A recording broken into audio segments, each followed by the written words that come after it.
आमचे देशाचे प्रधानमंत्री आदरणीय नरेंद्रजी मोदी, आमचे देशाचे गृहमंत्री आदरणीय अमित शाहजी, आमचे राष्ट्रीय अध्यक्ष नड्डा साहेब, आमचे राज्याचे उपमुख्यमंत्री देवेंद्र फडणवीस जी, प्रदेशाचे अध्यक्ष आमचे बावनकुळे साहेब, आमचे राज्यसभा मेंबर बोंडे साहेब, रवीजी,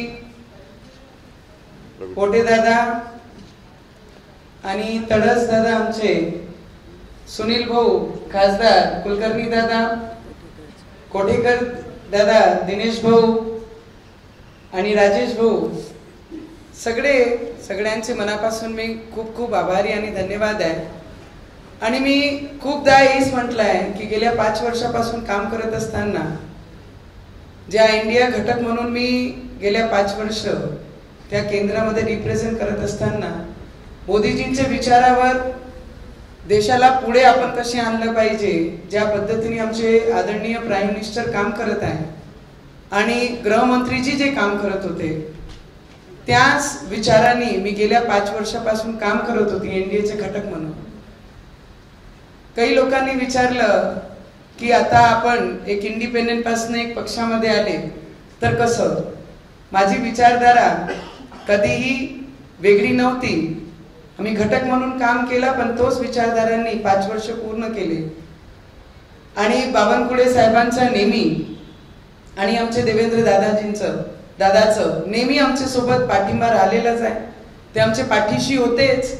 2014 पासून रवीजी एक विधानसभा सदस्य म्हणून, एक आमदार म्हणून त्यांच्या पाठीशी होते। ऑपोजिशन मध्ये बसलो तरी आम्ही त्यांच्या सोबतच होतो। ऑपोजिशन मध्ये राहून पूर्ण वेळ ते 33 महिने आम्ही पूर्ण लढा दिला।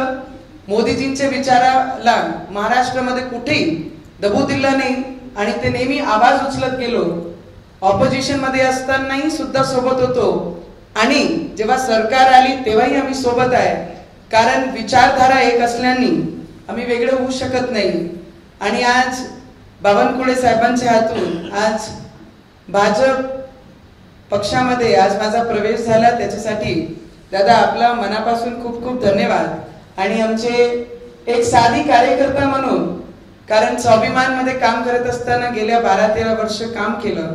एक छोटे संघटनांनी एवढं मोठं एक आमदार घडवलं आणि खासदार घडवलं, आणि त्याच्यानंतर एक मोठी पक्ष जेव्हा भाजप सारखं नॅशनल पार्टी आपल्याला जेव्हा साथ देते, तर मला वाटते की आपली मेहनत, आपला डेडिकेशन, ग्रासवर काम करणारे लोकांना मोदीजी आणि भाजप आणि आमचे सगळे पदाधिकारी, आमचे बावनकुळे साहेब, देवेंद्रजी नेहमी त्यांच्या पाठीशी राहतात।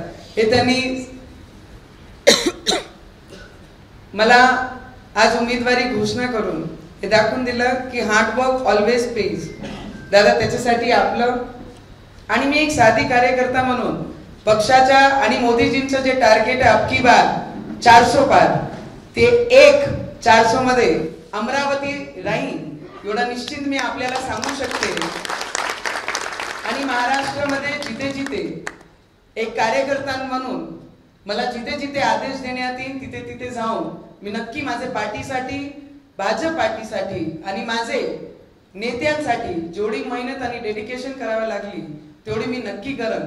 आणि आज भाजपमध्ये प्रवेश घेऊन भाजपाची एक कार्यकर्ता आणि डेडिकेटेड कार्यकर्ता म्हणून आजच्या पुढे जेही कर्तव्य मी करन ते एक कार्यकर्ता म्हणून या पार्टीची डेडिकेटेड म्हणून, आणि सगळे माझे जेवढेही सिनियर पार्टीचे कार्यकर्ता, आमदार आणि सगळ्यांना मनापासून खूप खूप धन्यवाद करते की आपलं प्रेम आणि आशीर्वाद आणि आपण सगळ्यांनी मिळून मोदीजींचं 400 पार हा स्वप्नाला साकार करण्यासाठी आपण सगळे माझे पाठीशी राहील एवढीच विनंती आपल्याला करते।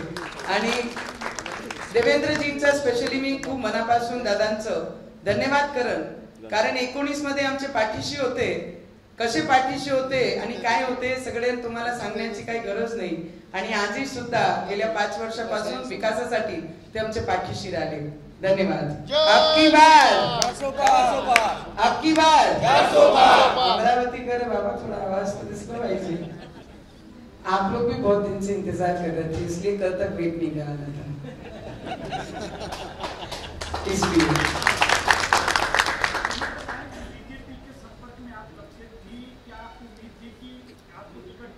जब से मुझे पक्ष समझने लगा है 2014 से। बोलिए।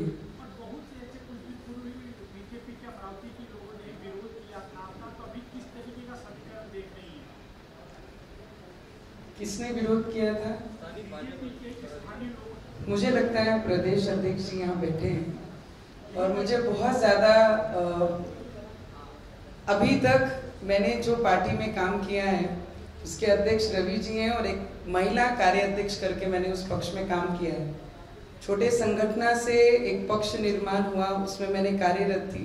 अभी ये नेशनल पार्टी है, बहुत सारी चीजें समझने के लिए थोड़ा समय लगेगा, पर मैं कोशिश करूंगी कि सबको मेरा परिवार बनाकर इस पक्ष में काम करूं। कुछ लोग मंच पर ही है जो कल मुख्यमंत्री देवेंद्र फडणवीस जैसे और प्रदेश अध्यक्ष वो मेरे अमरावती कर हैं और पक्ष के सीनियर सभी पदाधिकारी हैं। और जहां पर मोदी जी की बात आती है, पहली बार अमरावती में कमल ये सिंबल हमारे बैलेट पेपर पे आएगा, मशीन में आएगा, तो हमारे अमरावती कर एक एक व्यक्ति वो कमल सिंबल को जाकर मतदान करेगा। फिर वो पार्टी का सीनियर पदाधिकारी है, कार्यकर्ता है, विधायक है, वो सब एकजुट होकर जब तक टिकट नहीं घोषणा हुई तब तक के वो विषय थे। जैसे टिकट घोषणा होती है वो सब एक परिवार होके हम एकजुट काम करेंगे।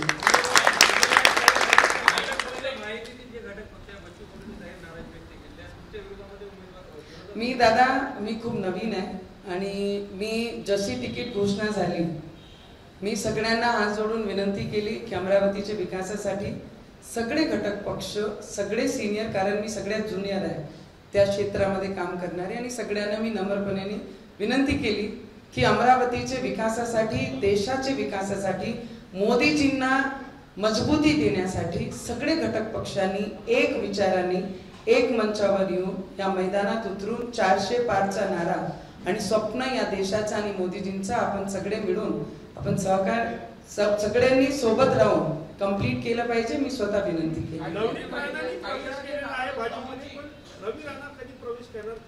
दादा त्यांचा स्वतःचा पक्ष ते उत्तर तेच देतील, कारण मी आजपासून आतापासून भाजपची कार्यकर्ता म्हणून कार्यरत आहे, तर ते उत्तर ते रवीजी देतील आपल्याला।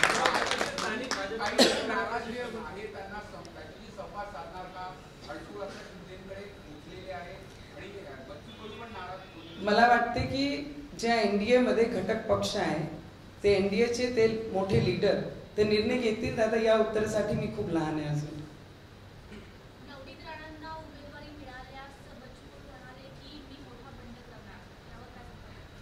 मी विनंती करू शकते की मोदीजींसाठी सगळ्यांनी एकत्रित येऊ, 400 पार जे आमचं स्वप्न आहे मोदीजींचं ते आपण सगळ्यांनी सहकार केलं पाहिजे।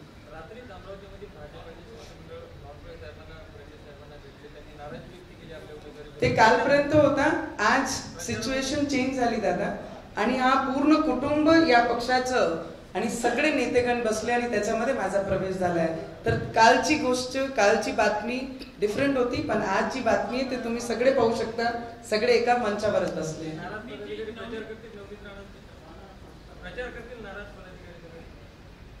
ते बावनकुळे साहेब उत्तर देतील आणि मी विनंती करणार आहे त्यांना, सगळ्यांना विनंती आहे माझी, कारण माझ्यासाठी नाही मोदीजींसाठी करायला लागते। चला ठीक आहे।